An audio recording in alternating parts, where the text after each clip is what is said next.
Hola, Scott. Hey, how you doing, bud? Hey, good afternoon. Welcome to the Bitch Slap podcast. Thanks for having me. So, hey, the podcast, welcome to the podcast. Yeah, on the podcast. I'm down with the podcast. Bitch Yeah, slap. Bring it. yeah, right? It's the universal wake-up call. Get your shit together, crack, or, see things differently. You know There's a what? God, call it what you will. I am I've been slapped down to today hard. I've been bitch slapped hard. Tell me. Well, I don't want to get too into it. It's just business stuff. Okay. But I am in such this is the most spiritual I've been all day, is just like answering your phone call. I'm just wallowing in business misery. Imagine a conscious contact with God so strong that no matter what you are doing or not doing, that no matter what your kids are up to or not up to, and that whether you've got the person of your dreams or they're just not cooperating, that you are happy, content, and at peace. A space where everyone else's thoughts, attitudes, and actions are beautiful and exactly as they are supposed to be. Well, this is the space where I like to play. My name is Misha Z, and this is today's Bitch Slap. Join me as I shed light on the thoughts, actions, and attitudes that are causing you pain, and we train our minds to go to the capital S inner self, the joy that is waiting for us, the God within. You have you have your surf gathering in Del Mar. What do you call that? That's called the Boardroom Surfboard Show. The surfboard show. And how long has that been going on? Since 2007. 2007. And I would say relatively successful to some extent, yes? Yeah, for sure. It used to be called Sacred Craft. Okay. The Sacred Surfboard Show. I sold Sacred Craft to an exposition company and worked for them for a little bit. And then they sort of buried the show. And I got into a little bit of a legal bind with them regarding a non-compete. And we had some legal back and forth, but I eventually won out. But I had to start the show. I had to rename the show. So we call it the Boardroom Surfboard Show now. Okay. And so when you say they buried it, they did not do a successful job with it, or they bought it and then just forgot about it? Or what do you mean? They purchased it. They had another show, which was a surf show, and it was sort of dying on the vine. They had sort of lost their core appeal, and they purchased my show as sort of a last-ditch effort to make their show kind of relevant to the core audience, to make their show authentic. Yeah. And it was just too little, too late. And so when they saw the writing on the wall, they were like, "Okay, well, sorry, Scott, we have to close the show. We're not making any money." And I was like, "Okay, fine." So did you have a vested interest in it at that point, the success or failure of it? Yeah, for sure. I was working for them. Oh, okay. Yeah, they purchased the show from me and hired me in the acquisition to run the show, but they wanted to turn it into something much bigger than it really was. Okay. And then let's say over the last few years up until this year, how many so it's an exhibition held in the Del Mar Fairground facility, right? Yeah. How many square foot were you taking up? Well, we're in a hall that is 65,000 square feet. Okay. And so how many exhibitors would you have in there? We have about 200 exhibitors. Cool. And that's anywhere from, drop some names that the common man might know for me. Mostly surfboard manufacturers. So like, I don't know, Christensen, GNS, Hobie, Channel Island surfboards, the entire surfboard manufacturing industry, which is very prominent here in San Diego. In Oceanside, down in San Diego, it's been a big part of San Diego's culture for, since the 50s, since GNS. So, yes. Yeah. So of when course, did you, go ahead. Oh, I was just gonna say we're in the hotbed of surfboard manufacturing here. Yeah, absolutely. And so when did you take it over? When did you retake it over? What year? Well, in 2010, I started the Boardroom Surfboard Show. It's basically the same exact show, but a different name because Okay. the other company earlier had purchased the trademark.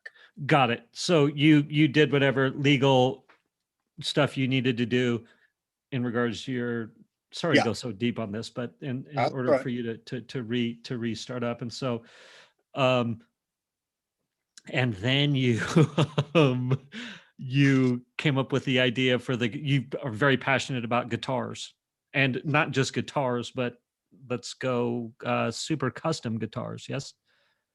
Yeah, like custom guitars, like they're the people that make them, they're called luthiers. Okay. Luthiers, handcrafted guitars, but I love all guitars, but Yeah. yeah, So so I'm in the go ahead. process of producing our first guitar show Okay. that's supposed to take place in November of 2021 here in San Diego. I'm literally today, like, just trying to do sales calls.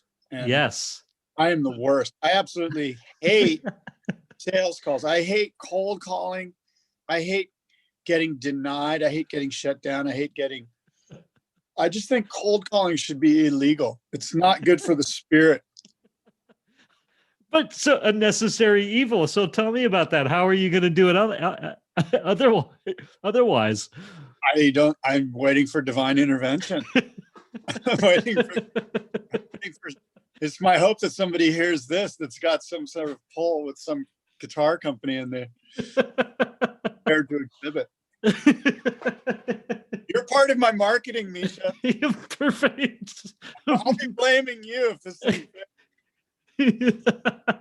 And so, all right. So how many calls did you make today? Or did you make any? I'm not really making any calls because I'm against making calls. Okay. What I'm doing is there's actually a big virtual guitar show that's happening this week. Okay. So I've signed up for that. So I'm using that to access potential clients, and I'm sending them emails through this virtual platform, basically saying, hey, my name's Scott. I'm producing this thing. I would love for you to be a part of it. Please join me. Yeah. Yes. So cold calling in the virtual world, shall we say? Much easier. Because the denial is people just don't write you back. You know what I mean? It's not like you got to go, like, what do you want? I do. What is it you want? I'm busy. How'd you get my number? Click. They just ignore you.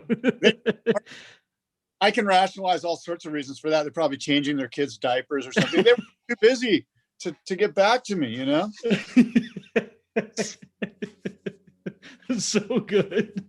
So how far in the sales process are you? Where are you are you just at the very beginning? So it's super raw. This is day one. Day one. Day one. And, I've gotten some people that have responded back to me. Okay. Usually the people that respond back want to sell you something, is what I've right.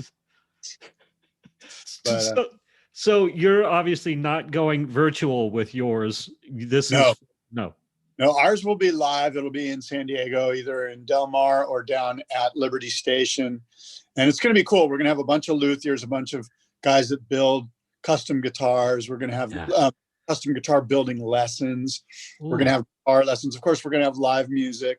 We're basically going to have a room filled with just beautiful guitars. It's going to be like a geek out. That's been my whole thing, is like produce experiences that people geek out on. You know what I mean? If you're a surfer, you're going to geek out on surfboards. And if you're a guitar player, you're going to go geek out on beautiful guitars. And if you're into fishing, you're going to go geek out on a fishing show and like tie bass flies or whatever. Yeah. And people want to geek out because they want to be part of the community. We all do. Yeah. And we can be enthusiasts, like be engaged in it, be already experts in it and be a part of that. Or we can be aspirational and want to become a part of that community. And the idea is invite them in, be inclusive, say, please come. We want you to be a part of. And that's part of the messaging, Did you,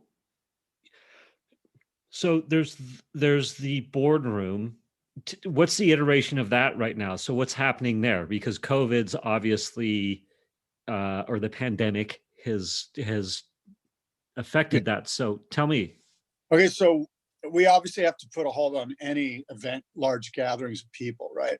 Yes. So 2020 was a complete wash for live events anywhere around the world. It's actually a huge problem politically and from a business standpoint, because the live events industry, people that put on events, mostly music people or wedding people, there's just so many of us, Yes. people like myself who produce small sort of, trade shows or exhibit hall type events. We've all been suffering, and it's been a bummer. Excuse me, but the light at the end of the tunnel is that it looks like the vaccine's happening here, and that's going to be a good thing. And I think at the middle to the end of 2021, you're going to see a massive explosion in people that want to go see live music, that want to go see events, that want to go to trade shows, that want to go experience stuff that we really haven't experienced for over a year now. So the Boardroom Surfboard Show is going to be happening in the fall at the Del Mar Fairgrounds, probably in October. That's actually the reason. I got a horrible phone call today from the fairgrounds that was like, oh, September's actually not going to happen. It looks like October. I was prepared to do my show in September, and I had told my people as much. And I got to just basically kind of wait around for a little bit to get to confirm on the dates. So the Boardroom Show is happening in October of 2021, and Headstock, the Guitar Lovers Festival, is happening in Yes, Headstock. Yeah, dude. Tell me about that. Let me ask you this. Do you know what this is right here? Is that the head of the guitar? That's a headstock. It's actually a thing for guitar builders. They go and they pick out their headstock, which is like the wood of the neck and the headstock. So there's actually a thing called a headstock when you build a guitar. So that's why it's called headstock. But it's perfect, right? Because of woodstock and oh my gosh. How'd you come up with this? Well, two questions. First, partnered up on this, or is this an endeavor of your own and you've brought on people to help? Or no, myself and my friend Pat are doing it together. It's our joint venture. Pat Eterno or Pat H. Pat H. Okay. Yeah. Cool. Pat Hurley. Pat Hurley. Right. Yeah. I don't know why Iratino came to me. That I don't know why. Totally different. To anybody either, actually, now that I think about it. Hurley. So Pat Hurley, love Pat Hurley. That's super fun. So he's a headstock guy. Yes, it's our show together. Okay. So where were you? Any creative blockage to coming up with that amazing name, or was it just you and him were surfing one day and pow? Yeah, it was actually I was surfing one day and I came up with it just randomly, like you say, like pow. Like I forget. I wish I had a better story about it, but it just kind of. It's kind of because we were going to use Guitar Lovers Festival. We're like GLF, Guitar Lovers Festival. And we had, now I remember. So we had some artwork. We had a logo drawn up, right? We had these different artists creating different logos. And we're like, okay, that looks cool. And the one guy that we chose, his art had a guitar headstock on it, and it said, above and below it in this kind of circle of this headstock, it said Guitar Lovers Festival. And I was looking at it, I was like, God, that's pretty cool. He's used some headstock. And I was like, wait a minute, headstock, woodstock, this is perfect. And I called Pat. This was after we already greenlighted the art for the logo. And I'm like, Pat, we got to change the name. What do you think about headstock? I mean, we got a headstock in the friggin' logo. Let's call it headstock. Yes. And he's like, yeah, that's a pretty good idea. So and then of course we had to do oh shit, I hope it's not taken. The trademark lookup and all of that stuff. And luckily I think we're in the clear. So I think I remember having a conversation outside of Happy Fish. I've literally lost track of actual time, but maybe 2 years ago, 3 years ago. Years ago. Yeah. How many? Maybe three. And this idea was percolating for you. Yes? Yeah. Yeah. I've had a while. Yeah. Yeah. So how long? Tell me, how long have you had the idea? And I'll tell you why I asked this, because I think it's so, it's a testament to idea, to fruition, to execution, or however, that I think perhaps anybody listening that would be inspired by what you do, that hey, it can be a longer process than perhaps the outside view of it is, right? Like, hey, I came up with this idea when, and then I talked to people about it for X amount of years, and now, and tell me about that. Does that make sense? When I'm Yeah, asking? you know, it does. I'd love to be able to tell you that, you know, I had this great idea and I marinated it and I kept developing it, but really I was lazy. Yeah, thank you. I'm just going to be honest here. I love it. Sloth is a character defect. Okay. And but you know, that's kind of half the truth. I mean, part of it was I was busy with my other stuff. I had lots of other things going on. I mean, I did the surfboard show in Japan in 2019, and I've done it in all over the country, and I do some other things too. I have some other surfboard businesses that I am involved with, and so I always wanted to do a guitar show because I'm sort of a guitar geek. Like, I'm the guy that would go to the show, you know, like, yeah. It really helps whenever you're doing anything. If you're the end user, it gives you so much more clarity in what you want to do. You know, like, I know the show that I want to produce because it's the show I want to go to. Yes. And so what does that look like? Well, you know, after years of ruminating on it and basically put it up, it's gotten, you know, we've gotten a lot of clarity here, but ideally it's a hall filled with beautiful guitars, with seminars and exchanging of ideas and live, and people just going and leaving and being inspired. I love it. I love it. Tell me, so the boardroom, I'm going to go back to that because you said something interesting, and I think maybe I've heard you say this before, and the extent of it didn't really hit me until now. So Japan, that was happening in Japan. Were you traveling to Japan for this? Yeah, we went to Japan in 2019 and did a show there. The idea was the Olympics in 2020, right? Mm-hmm. We're going to Tokyo. And so for the first time ever, surfing was in the Olympics in 2020. So we're like, let's seed a show in 2019 and then have that grow into this big thing in 2020, which we were all prepared to do. But of course, the pandemic hit, the Olympics were canceled. The 2020 boardroom show in Tokyo was canceled. Everything got canceled. We're on cancel. And so we're just trying to pick up the pieces and stay in business. That's tough. Cut to the chase. But we're there's light at the end of the tunnel, my friend. Light at the end of the tunnel. I love it. I would snort that vaccine. If they brought it right now, I'd chop it up and snort it. Herd immunity, here we come. Yeah, exactly. Tell me. And then across what? Say that again. Straight to the brain. Straight to the brain. Mainline. Excuse me. So across the U.S., so you did some boardrooms in some other states. Yeah, I've done one in Florida. I did one in Orlando in 2013. Okay. And I've done them at the San Diego Convention Center, at the Del Mar Fairgrounds, in Huntington Beach, in Costa Mesa, in Ventura, and in Santa Cruz. And so was this like multiple throughout the year? So you might do, or were you just rotating yearly where you were going? Kind of a little bit of both. Some years I did 2 shows in California. Yeah. Some years I did a show here and a show in Florida. Many years I just did 1 show. Yeah. What's your favorite show that comes to mind? I think the first show is pretty special because the first show was such a success for us that we were like, I think we have something here, you know?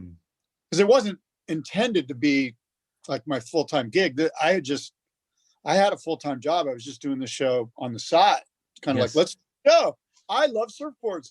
Let's build something for me, you know, some show that I would like to attend. And so that's what I did. And then it ends up a lot of other people enjoyed it too. So 2006, this has happened. Pardon me? 2006 was when that happened. Oh, That yeah, was 2007. 2007.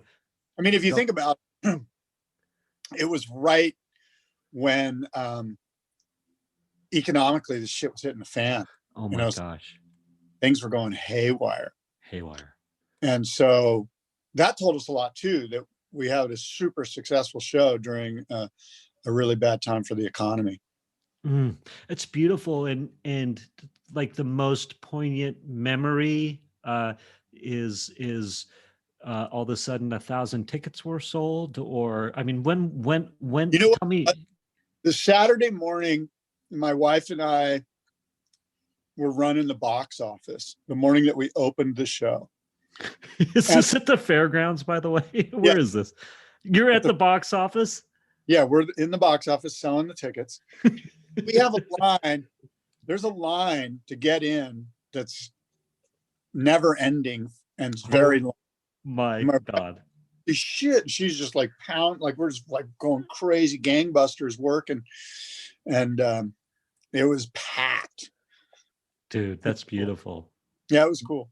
What were you doing up until that point? So until that day, you're well, it's still, I was working at Surfer Magazine. So I worked in an editorial capacity. I was the online editorial director there for maybe 8 or 9 years. Huh.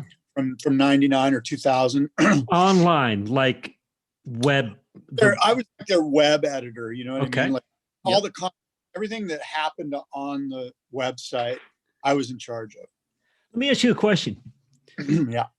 Why I actually know the answer, but I'm gonna ask you anyway, especially now that I'm actually kind of shocked, because you're the online director of editor of Surfer Magazine, and so you clearly have a sense that online is important, and you so this is not going to be 100% true, because you're still doing your surfboard auctions. Yes. Yeah, I do auctions as well, vintage surfboard, collectible surfboard auctions. Yeah, which is rad, right? Another yeah. you get to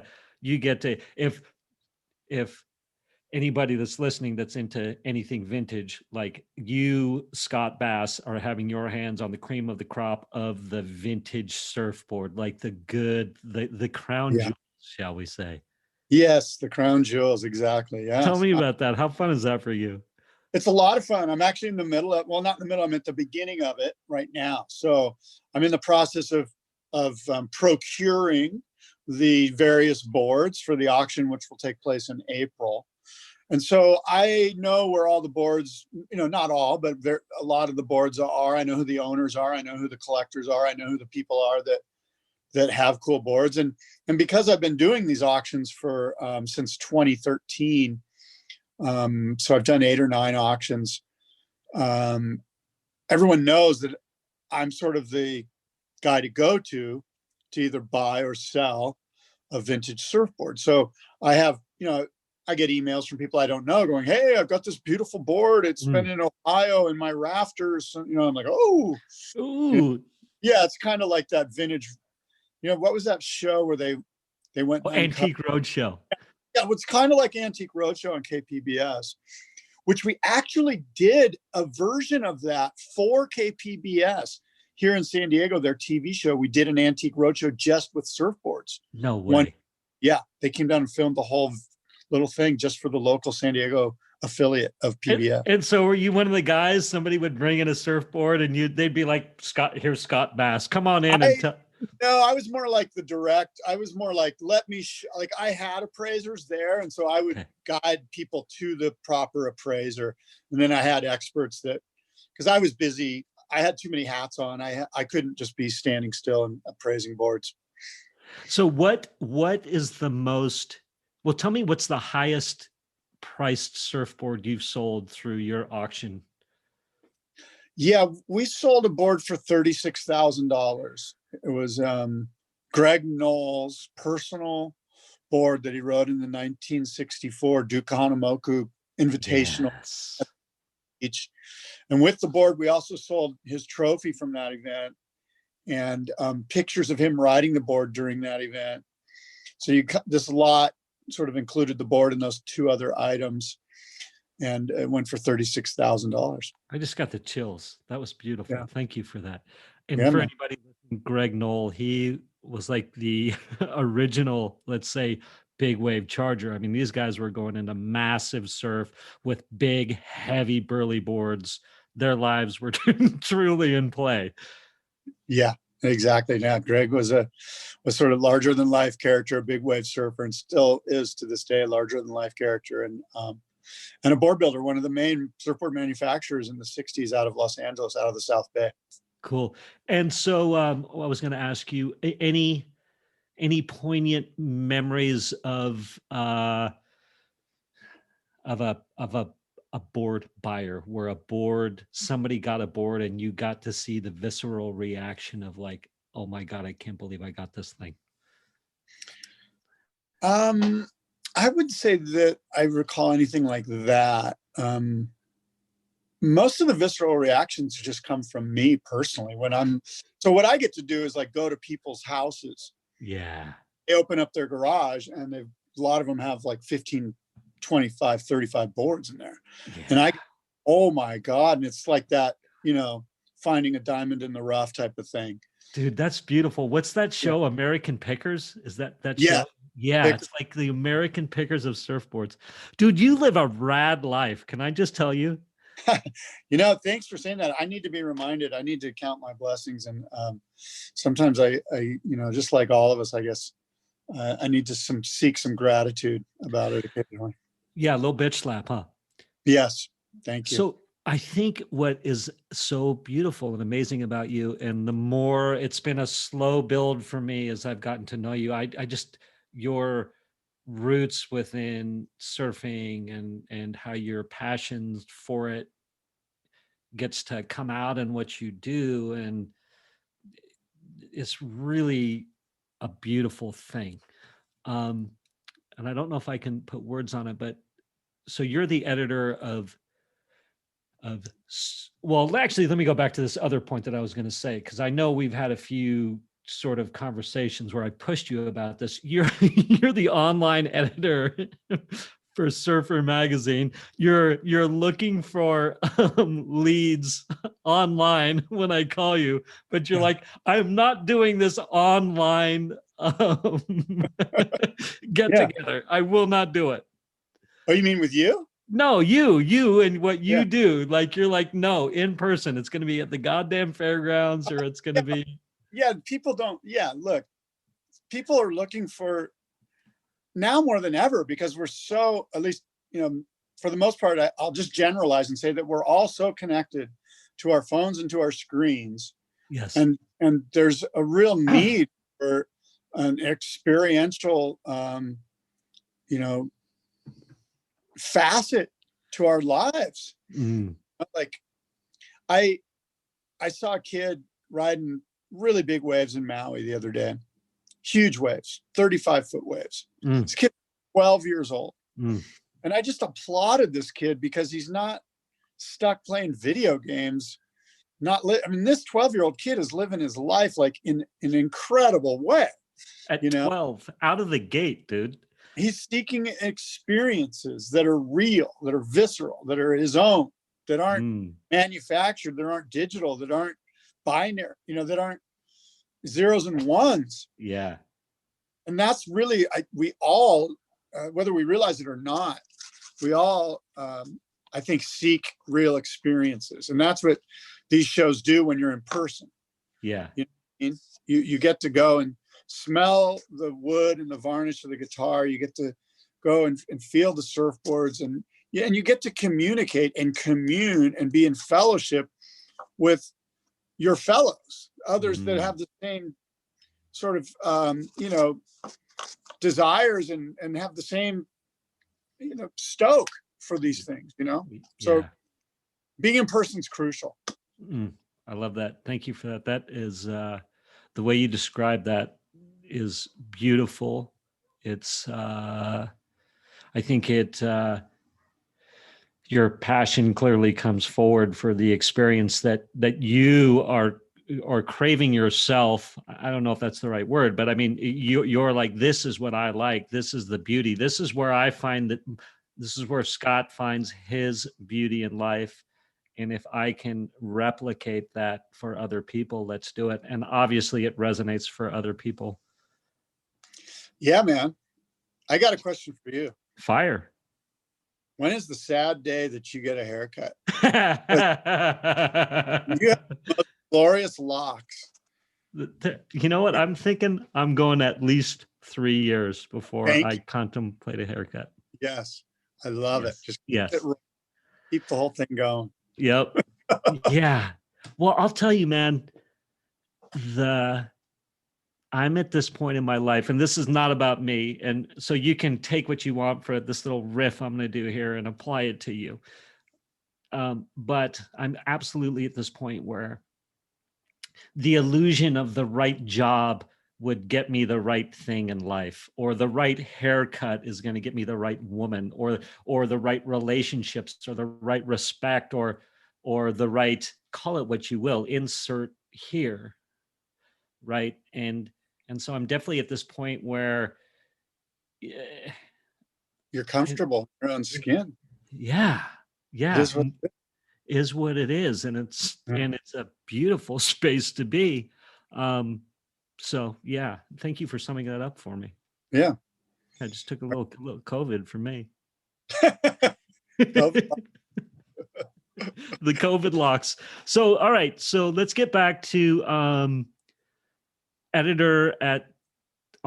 editor at Surfer Magazine. Is this paying the bills for you at the time? It was. Yeah, I'm not there anymore. I haven't been there since probably 2009. But it was. Yeah, it was my full-time job for 8 years. Yeah. And so people are sending in articles,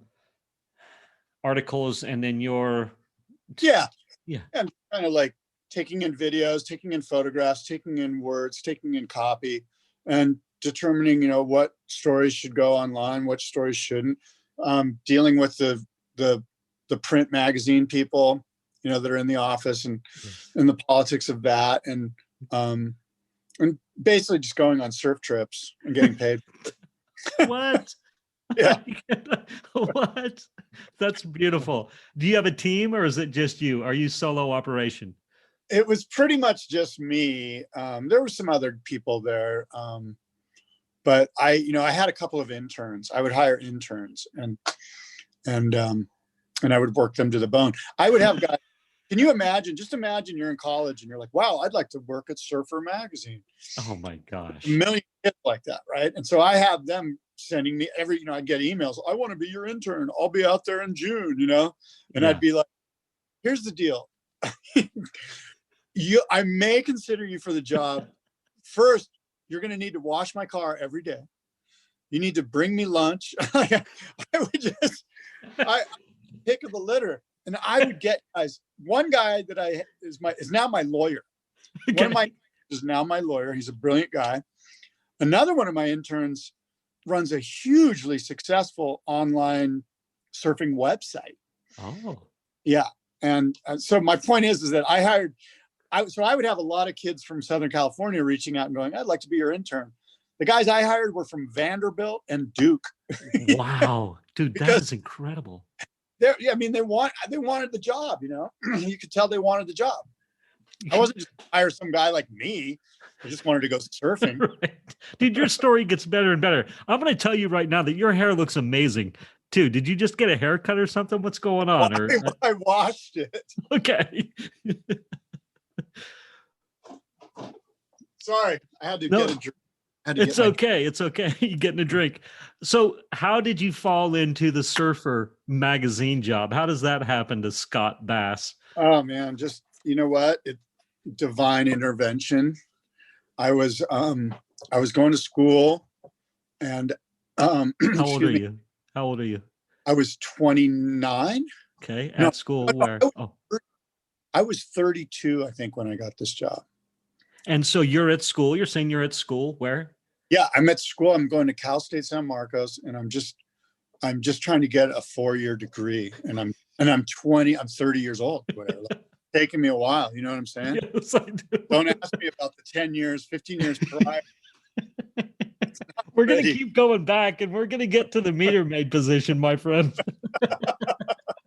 So basically, dumb luck. I was surfing by myself in Mexico on a big day. I just went down there to go surfing. And this crew of like 4 or 5 people shows up, and I can see them. I'm out in the water and I can see them on the beach. And I'm like, oh man, bummer. They found me, you know, and they're going to come make it crowded or whatever. But I was like, you know, whatever.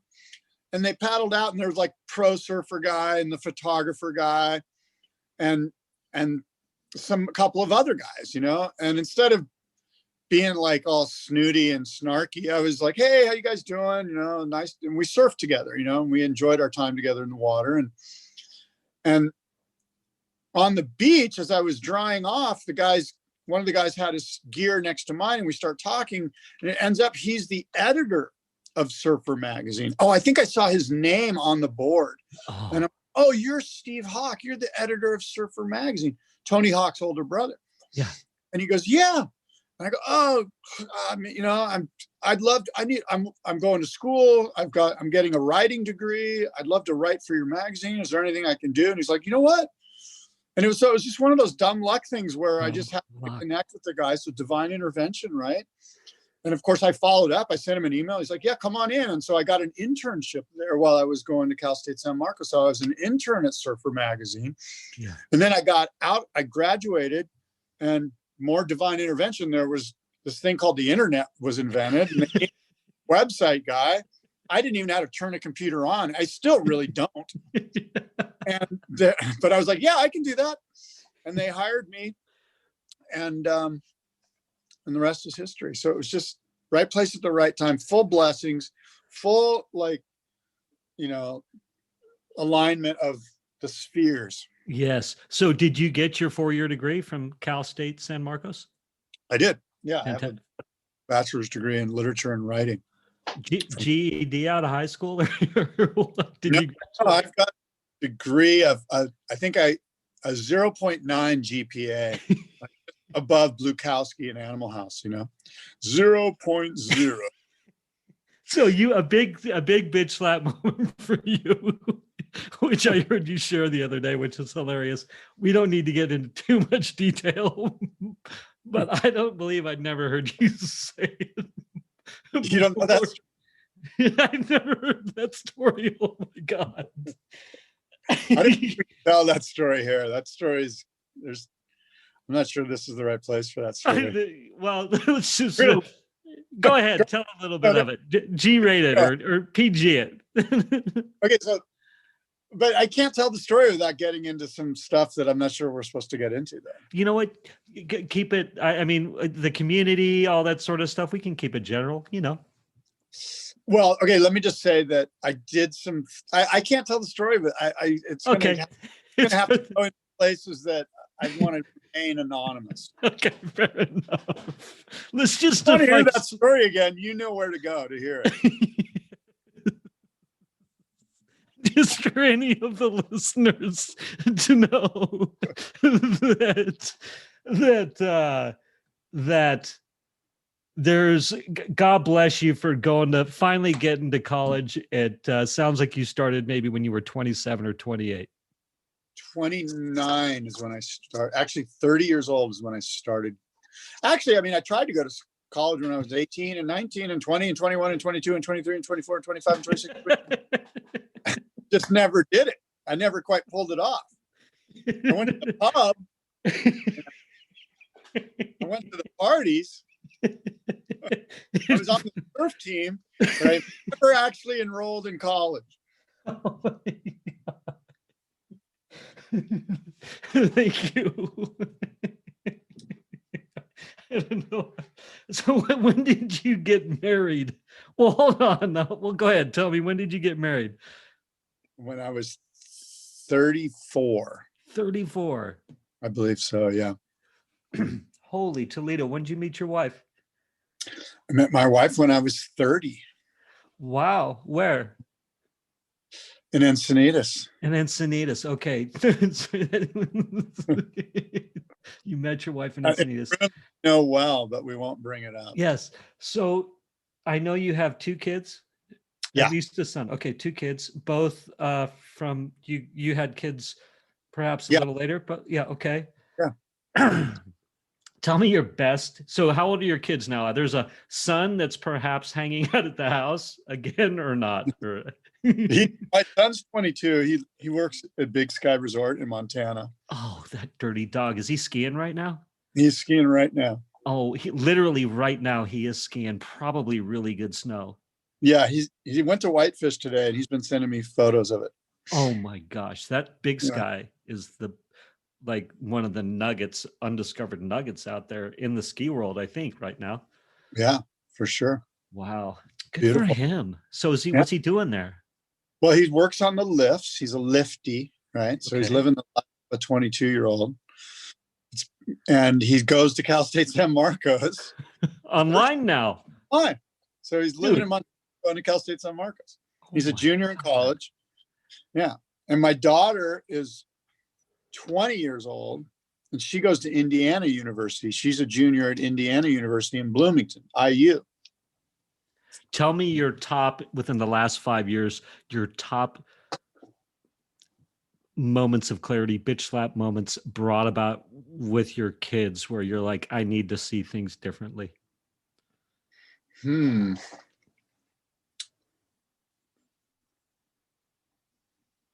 It's hard. I feel like I'm being put on the spot and I can't come up with something like immediate bitch slap moments where I learned something. Yeah. So perhaps you're like, well, go on. You were good, doing fine. I think something.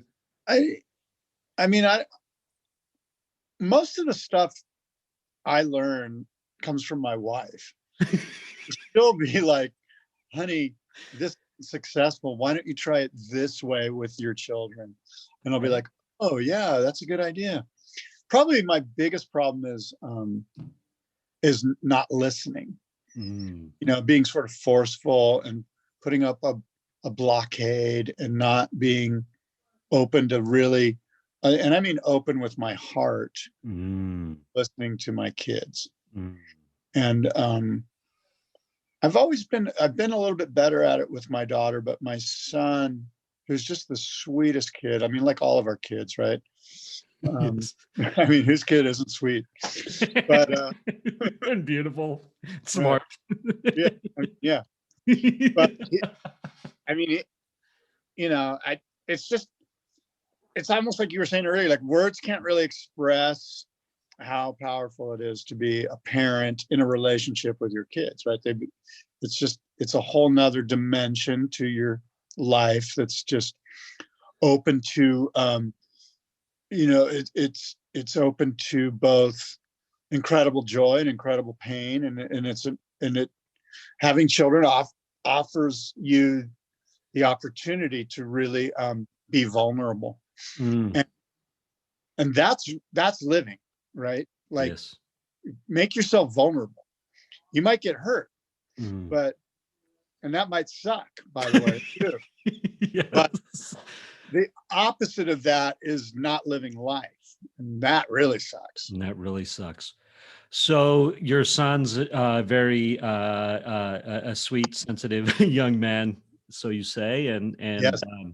And there's been, it sounds like then within the last 5 years, you're like, okay, or whatever the time frame is, you're like, all right, I need to listen better. I need to listen with an open heart more. And perhaps your wife has given you insight into that with some shaking. But so tell me, any shifts? Have you progressed in that regard? Or is it still like, God, why am I doing the same action? Or yeah, well, you know what it is? It's like most things with me is that my default is to be, well, it's like the saying, I'm not much, but I'm all that I think about. I love that. That pretty much sums me up.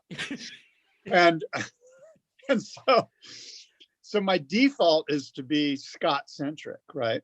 Yes.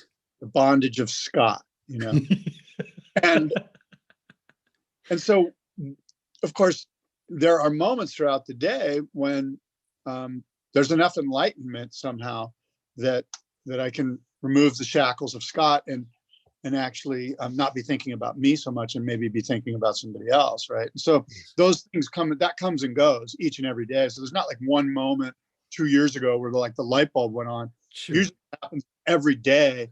The light bulb's off, and occasionally the dimmer gets moved a little bit. And I'm like, oh, that's the way you're supposed to behave. And I go, that'll be good. And then I turn the fucking thing back to darkness.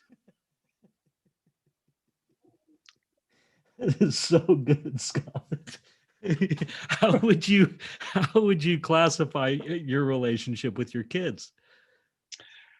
I would classify it as classified. Fair enough. No, it's wonderful. I mean, look, the cool thing is that both my wife and I both my kids will tell us anything. They will tell us anything. We've had a type of relationship with them where it's beautiful. We know everything they do and they know everything we do. And what's really cool, right, is that now that they're 20 and 21 and 22, is that's the great period, because I know you have teenage kids at some point. 17, 19. Yep. Yeah. So that's really, especially for the 19-year-old, when they start to realize what adulthood is and what it means. And then you also see manifestations of that in their actions and in their words. And that's really where it's super cool. Like to have a 20 and a 22-year-old is so much fun because they're engaging with you in adult, like mature thought, and especially with the political cycle and everything that's going on in the world right now. It's just a lot of fun to be able to talk, mono-y mono, or what's the opposite of mono for a female? Mono-y, mono-y. I don't know. To be able to talk like adults with your kids is pretty cool. And you're about to experience that if you haven't already. Yeah, I'm getting a glimpse of that for sure. I love what you said too. I think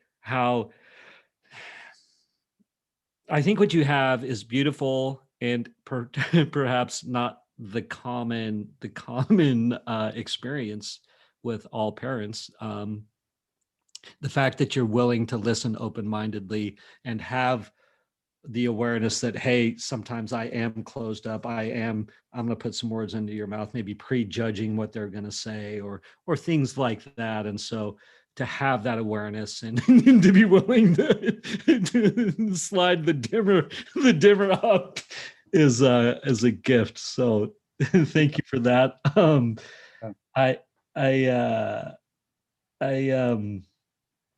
I know I love the way you talk about your wife. So that's all good. Anything you want to say about your relationship with your wife? I mean, it's one of those things that's just a true blessing. I've learned a lot. She's taught me a lot. You know what I mean? Like, she's really patient with me, and she's really loving, and she puts up with me, which is kind of there's a lot of bondage of Scott going on here. Yeah. And anyone that's don't you know who I am? The good news for anybody that's listening to this is that you have weeded out so many of the bad habits and just are a shining light. So although there's some self-deprecation going on, you're a good man, right? Well, that's nice of you. Thank you. Yes. I was gonna say, I had a little note written down. Guys like us in our community, long term, we can get real smart, and that can be a problem. Yeah. We think we're real smart. Yeah, we think we're real smart.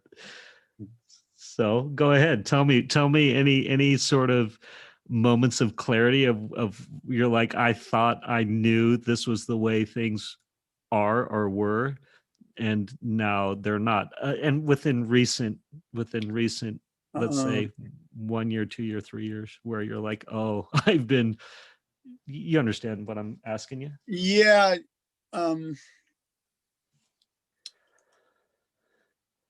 I guess I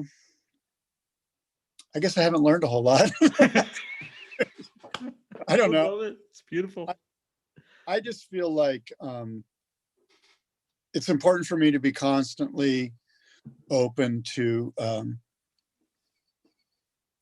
different ideas, to different concepts, you know. You know, I'm a pretty spiritual person, you know. Mm-hmm.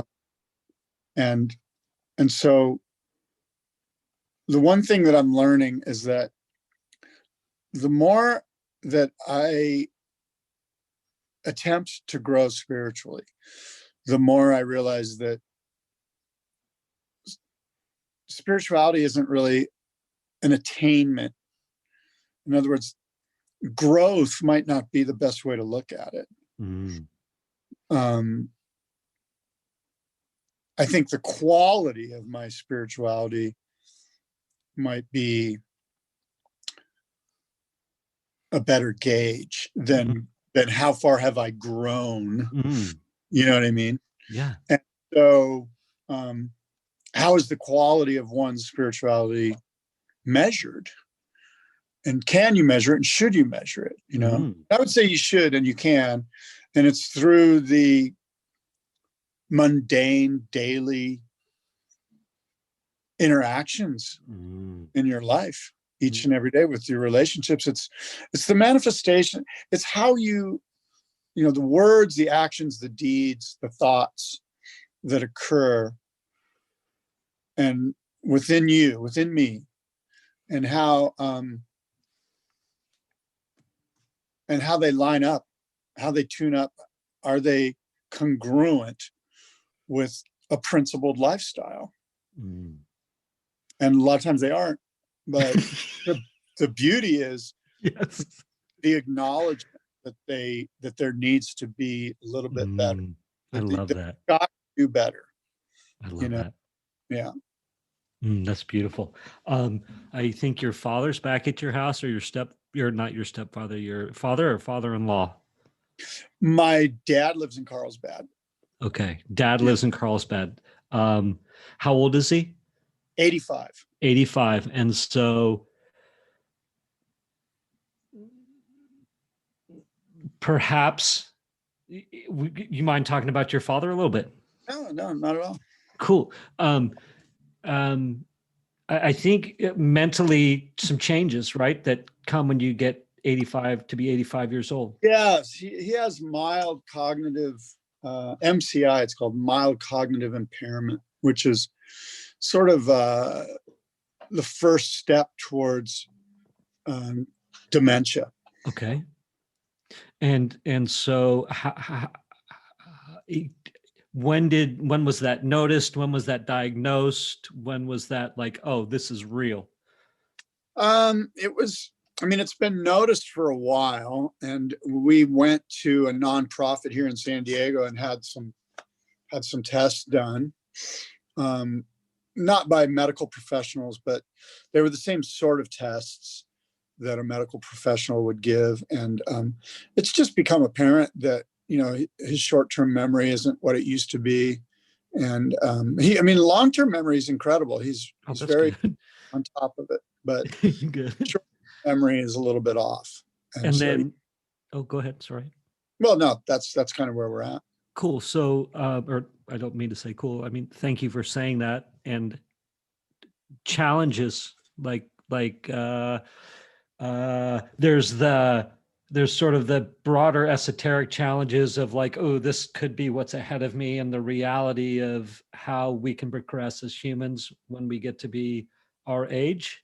Any sort of esoteric challenges, or is that right? Existential challenges, or then there's also the the challenges of, can I be nice through this? Yeah, that's sort of the big one, actually. Okay. Is along the lines of this is right now, this is why I'm here. is to help my father. Mm. My father helped me immensely. I wouldn't be where I'm at now. Mm. Help, Mm. real help. Real help. And Like life or death help. yes. Yep. And so the challenge for me is the bondage of Scott, like the selfishness of me going, oh God, he's, I got to go do this or I got to go do that, versus having some introspection and going, you get to do this. You're blessed to do this. This is an incredible, this is what life is. Life's not what I'm worried about tomorrow. And it's not what I was worried about yesterday. Life is, it's cliche to say, but it's right now. It's happening in front. Yeah. And the beauty is that I get real joy out of being with him and helping him through this. We went to the doctor today. We're going to go get him a COVID vaccine tomorrow morning. And you're going to take it from him? Take it, snort it. No, I'm not eligible to get it, but he is. So I'm going to take him, wife down and get it. But the point is that, it's, how like there's like, 10 years ago it was about raising teenagers, Yep. And then right now it's about helping my dad get through this time in his life. So in a dignified way, Yes. Okay.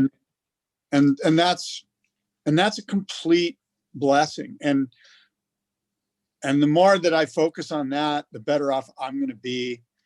And that all comes down to, a daily routine, like getting into my, a smart place each and every morning so that I can move through the day with, happily with unresolved problems. It's great. Yep. Yeah. Yep. That's beautiful. That is a great thought. Yeah. Moving forward happily with unresolved problems, detaching from outcomes or needing something to have an outcome even. Yeah, that's the key, right? So I'm reading this book. It's called New Seeds of Contemplation. I think I may have sent it to you. I don't know. I'm writing it down. Contemplation. It's kind of a deep book, but not really either. It's very easy to read, but it might not be for everybody out there because there's a lot of religious dogma and kind of, strict overtones towards this book. the can chap the defiant individual. It's a pretty good. Anyway. I think you'll get a lot out of it. Great. Who wrote it? Thomas Merton. I'll check it out for sure. Dude, a book you have to get, and maybe you've read it already, is called Sapiens. I think did I turn you onto that book? You might have. Was it you who turned me onto it? I think it was. I'm about a third of the way through, and telling everybody about. I was all high on that book. I was telling everybody about that book. I'm sure I told you about it. Oh my God, it's blowing my mind. Truly. Isn't it heavy? It's kind of heavy. It's super heavy. Like it definitely my favorite thing. I think I'm mentally ready to read it because it is the absolute reminder that human existence is not the be all end all of the universe in a very heavy way. And that we might think we're a new manifestation in our current time frame of the bigger, better, but perhaps we're just expediting the downfall. Yeah, there's some crazy stuff in there that you can chew on and take to different, you can go to Seaside Market and spend a couple hours just on one or two little chapters in there and just go to town. Go to town. Tell me, you're still doing the surf report? Yeah, surf report twice a day. Twice a day. How long have you been doing that? 15 years. 15 years. How many days a year do you take off on average from the surf report? Well, I only take off weekends. So whatever that is. come 50, hell or high water, you're doing it every week. except for Christmas Day, New Year's Day, and I think maybe Thanksgiving or something. I get a few days off. I don't mind. I mean, that's what I do. I Yeah, look at this. So I that's love cool. I love You love doing it still. Yeah, it's fun. It's amazing. Yeah, it's good fun, you know. Try to come up with a different word for a 3-foot wave. It's a Thank God you've got your 4-year degree. And no, anything that sounds good in the surf report usually came from my wife, who will sneak in over my shoulder and go, "Why don't you use this word?" dude, that's I'll be, amazing. "Hey, that's a good idea." That's a good idea. And then you've got 2 podcasts. Yeah, 2 surfing podcasts. One is called Spit, and it's me and a friend of mine, and we just kind of BS. We just talk surf culture and things that are happening in surf, and it's a fun show. How many times a week? Yeah, how many times a week is that one? We do that every week, once a week. How long have you been doing it? I've been doing that one since, I don't know, maybe 4 or 5 years, but so when I was the online editor at Surfer Magazine, podcasts hadn't come out yet, but there was this thing called internet radio where you could, basically it was podcasting, but they hadn't used the phrase podcast yet. Yep. So I put out an internet radio surf talk show called Down the Line. And, or maybe it was called In the Lineup. I forget, but anyway, that was in 2005. So in 2005 is when I started doing podcasts. And then I was on terrestrial radio here in San Diego. Mm-hmm. Oh, shit. We just lost Scott. He accidentally hung up on himself or something. We will see if he comes back. Give us a hello. Let's make sure you're unmuted. Sorry about that. Oh, it's okay. I got disrupted. Chop. I'll let you. I'm going to set you free in a minute. But go on. So you internet radio. When you finish your story. Sorry. Yeah. So anyway, I went from podcasting in 2005 with Surfer Magazine to I was on terrestrial radio in San Diego on 1360, the local sports station, and then I was on Free FM 100 FM, and then those things went away, and the co-host now, David Scales, called me and said, "Hey, I'm doing a podcast. You want to join me?" And I'm like, "Yeah, this is perfect." And so he and I have been doing that show called Spit ever since. And I bet it's been 5 or 6 years. And the other one is called The Boardroom Show, and it's just basically a show with me talking to other surfboard lovers, shapers, mostly designers and shapers, but anyone really in the surf culture. And how long has that one been in existence, or have you been doing that? I've only been doing that one for maybe a year and a half, and I've been taking a break. I haven't done one in a couple of months. I'm taking a break. Okay. And then the Spit's relatively successful, I think, correct? As far as you can do it every week, and we have quite beautiful. a fall. Yeah, we did one yesterday, I think. Yeah, it's fantastic. I'm looking at the list here. I guess we could talk more. I think we covered the bases. I would say the only loop that I feel like is perhaps unclosed is you had successful business models and you're trying to bring a new idea to market, and we've got this COVID going on. So you're pressing forward, obviously, but anything you want to say lastly in regards to that? You're surviving, like what the, or? No, I'm just doing it, Yeah. Here's what I need to learn. I need to learn how to take my hands off the wheel and just let the car drive itself. Yeah. But I can't do that. I got the death grip going, bro. Scott Bass, this has been amazing, and I do love you, and thank you for just so much good openness and inspiration. So thank you. I love you too, Misha. You're the man. Thanks for Thank- your inspiration, buddy. Indeed. I'm going to hit pause. One thing we forgot to touch on, Scott, was how can people track you down? Tell us, where do people find Scott Bass? Yeah. Well, the Boardroom Surfboard Show website is boardroomshow.com. The Guitar Lovers Festival Headstock is guitarloversfestival.com. And you can find the Boardroom Show and Guitar Lovers Festival on Instagram. And through those outlets, you'll be able to contact me if for some god awful reason you need to.